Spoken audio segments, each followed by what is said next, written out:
Welcome into Bengals Breakdown. I am your host, Stone Shields, and coming up on today's show, we got a new report that we're going to break down from ESPN. Jeremy Fowler had some really good nuggets for all 32 NFL teams. We're going to be breaking down what he had to say about the Bengals and more specifically about Trey Hendrickson as well. Also, the Bengals received some good news from the NFL when it comes to compensatory picks for 2026. So we're going to discuss that on today's show as well. Also, the Bengals voluntary workouts are underway. The media was there yesterday. We're going to break down some notes, takeaways, who was there, who was not there as well here on today's show to kind of round out today's video. But before we get into that, make sure you guys hit that thumbs up icon if you haven't done so already. As you can see, we are in a May-like battle with Joey Peterson and our Ravens channel here at Chat Sports. Boy, they're off to a hot start as we're only about, a week or so in here at this point. They've got a pretty substantial lead on us here.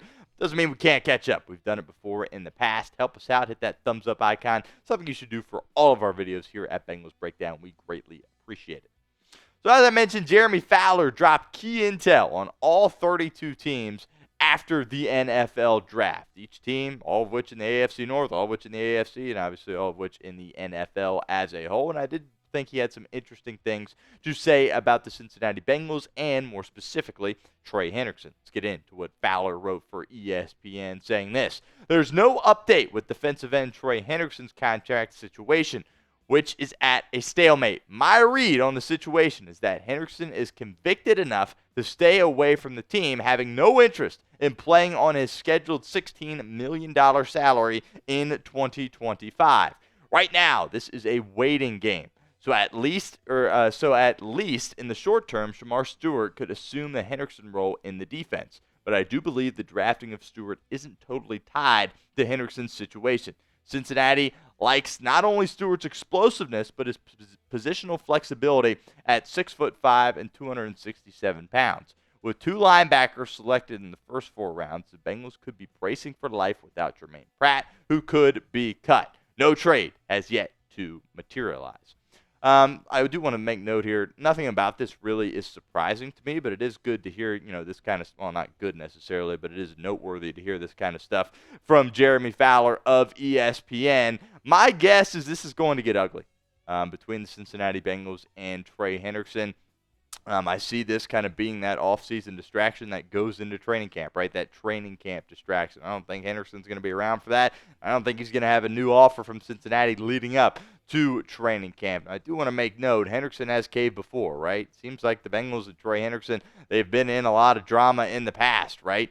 And, Hendrickson eventually agreed to that 1-year extension, which is really why they're back in this situation. If you wanted a long-term contract to begin with, you should have never signed that 1-year extension. But it will give extra reps to the younger guys. And I definitely think that is a positive situation here. Not only Shemar Stewart, but also, Joseph Osai, who's not really a young guy anymore as he's now going into his 5th year in the National Football League. But Cedric Johnson, another guy, your 6th-round pick from last year out of Ole Miss, those guys getting more reps is not a bad thing for this Cincinnati Bengals football team. So as I mentioned with Hendrickson, I do believe it is going to get ugly. I do believe that, I don't know, I'm not nearly as confident as something getting done as I was going into the offseason, particularly after those comments, on the Pat McAfee show when Hendrickson went out there, kind of aired the dirty laundry. Never is a good idea when you're working with the Cincinnati Bengals front office to do stuff like that. Ultimately, Hendrickson decided to, and I do think it's going to come back to bite him in the rear end. I don't think that's the only reason why,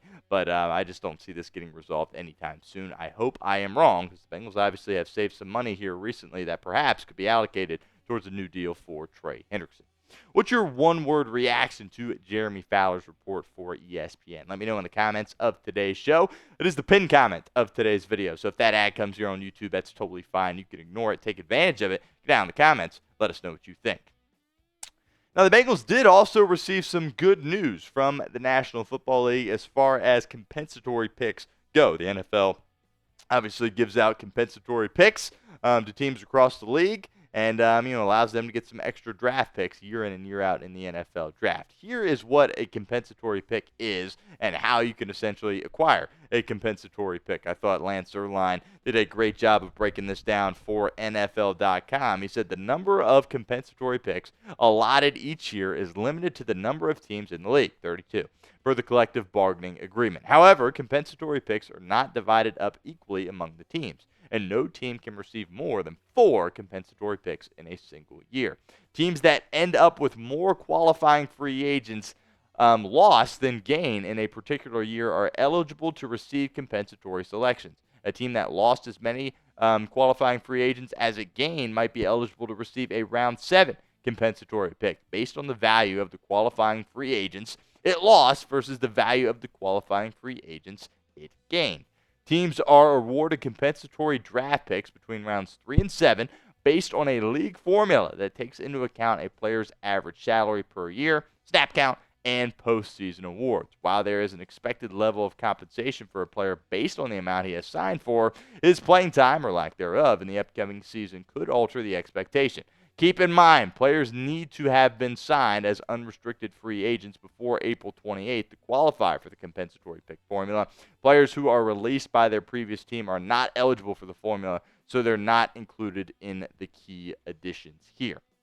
Did just kind of want to go out there and explain all that because I thought Zierlein did a tremendous job breaking that down for NFL.com. I know there's a lot of people out there that don't necessarily exactly know what a compensatory pick is. We'll dive into that a little bit more here in a second, but do want to give a shout out to our friends over at Fanatics. Let you guys know that Bengals Draft Hats are still out and they are still available right now. Chatsports.com/Bengals Draft Hats. Obviously, the draft is in the rearview mirror here at this point, but that doesn't mean you can't get some Cincinnati Bengals draft swag, courtesy of our friends over at Fanatics. Really feel like this year was probably their best year they had with some of these draft hats. Some cool ones out there. Really encourage you guys to get over to Fanatics and check that out. Once again, that's chatsports.com/Bengals Draft Hats, and we'll put that link in the comments section and the description of today's show.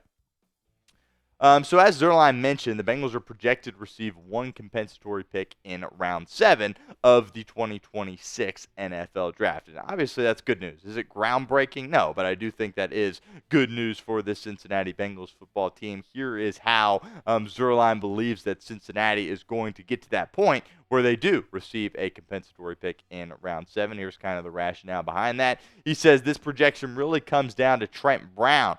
Playing time for him is not guaranteed with the Texans, who drafted Ariante Ursery in the 2nd round this year. The rookie joins a Houston group at offensive tackle that can include Blake Fisher, Titus Howard, if he doesn't play guard, Cam Robinson, and Brown.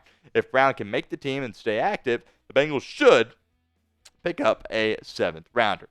And as I just said, obviously this isn't much, but it is nice, right? Cincinnati would have loved to have a 7th round pick this past year in the 2025 NFL draft that took place just a couple of weeks ago. Obviously, they lost that pick when they gained Khalil Herbert at the trade deadline last year, and it would have been nice to be able to grab a safety late, right? A DB, perhaps an interior defensive lineman. Maybe even a tight end, something like that in that 7th round. You see it all across the league. There are gems that you can find in the 7th round, and the Bengals didn't have that opportunity here this year. They're going to get a compensatory pick next year, most likely, per Zierlein of NFL.com, and I do think that is some good news from the NFL because typically you don't see Cincinnati really get many compensatory picks. All right, I want to transition here into kind of discussing what's going on down at Paycor Stadium right now with the Cincinnati Bengals and their offseason voluntary workouts. Charlie Clifford was there along with all the other Bengals beat writers. Clifford does a great job covering the Bengals for WLWT. And he reported that Lucas Patrick got reps with the 1s on Monday, and Cody Ford was getting the reps with the 2s. Now, obviously, off-season workout, voluntary. We should take it with a grain of salt, right? It's not, gospel by any means what they're doing right there. But it is noteworthy that Lucas Patrick was getting the reps with the 1s, and Cody Ford was getting the reps with the 2s. We'll come back to that here. But will Lucas Patrick start for the Bengals in 2025? And let me know. Obviously, a free agent signing Cincinnati has brought in has bounced around the league a little bit. And I don't think a ton of people view him necessarily as a lock to be a starter, but I think the Bengals have high hopes for him. Zach Taylor and Scott Peters have spoken very highly of him, and I think they think that he could perhaps be a starter at one of the guard spots for the Bengals. But let me know what you guys think in the comments. Type Y for yes or N for no. Kind of recap here what Paul Dehner Jr. put out there. So Monday's session was open to the media, so a lot of people were there covering it. Dehner, of course, was one of them covering the Bengals for The Athletic. Burrow obviously not there on Monday. Do want to point out he was there, or excuse me, he wasn't there on Tuesday. He was there on Wednesday, which we are filming this on Wednesday, so he was there today. Good to have him back, obviously. Charlie Jones there, no jersey. I mean, Charlie Jones seemingly never is in a jersey, and he's never ready to go, but that's beside the point. Hopefully he is able to go by the time, these mandatory mini camps get underway. Dax Hill, Cole Burgess were on the rehab field. Burgess, certainly interesting, was a practice squad guy at the receiver position by Cincinnati last year. I got a lot of love and respect for Cole Burgess. I think if somebody gets hurt, he's definitely a guy that could perhaps earn his way onto the roster, but going to need an injury for that to happen. Zach Moss with the neck. Germaine Pratt was not there, obviously requested the trade. Bengals have not yet released him. Feels like only a matter of time before that happens. Hendrickson obviously not there. He's not going to show up anytime soon. And of note, probably the most noteworthy thing here on this tweet, B.J. Hill was in a walking boot. He's obviously back with the Cincinnati Bengals under a new contract. Bengals need him to play really, really well in 2025. Interesting he was in a boot. Don't really have any details on that at this point. Do want to close out today's show with this discussion. Obviously, Joe Burrow missed the Bengals' voluntary offseason practice on Tuesday. He was at the Met Gala leading up to that, and ultimately was not there. Social media, the fan base, they've had their thoughts, certainly, on this whole situation. I think a lot of people that cover the team have come out there and said, oh, it's ridiculous. Who cares that he's not there? It means nothing. And I don't think necessarily it means nothing. But from a performance on the field perspective, him not being there doesn't mean anything. It means nothing. But as a guy that's the face of your franchise, making hundreds of millions of dollars, and is supposed to be the leader of your football team, that could mean something, right? And I don't have an issue with Joe Burrow not being there, but I do think, it's noteworthy, right? Would Peyton Manning go to the Met Gala and miss something like this for the team? I don't know. Probably, I don't think so, is what I would say to that. But for me, if I was invited to the Met Gala and I was Joe Burrow, yeah, I'd probably go. To be completely honest, I think he's done enough and he deserves the right to go. So, some people have completely dismissed it. I don't think it's something that should be completely dismissed. But look, it's Joe Burrow. He's going to be just fine. It's not going to affect him on the football field. But his boys were out there. Obviously, Jamar and T were there. Joe was not, but it was great to have him back today, only missing the one day on that Tuesday. So, again, not the end of the world, not a big deal whatsoever. But the fact that some people were like, oh, you shouldn't even talk about it, no, I do think it is worth mentioning to end today's show. Make sure you guys hit that sub button if you haven't done so already at youtube.com/BengalsTV. We will be here all off season long. Don't miss any of our coverage here at the channel. Hit that sub button for me right now.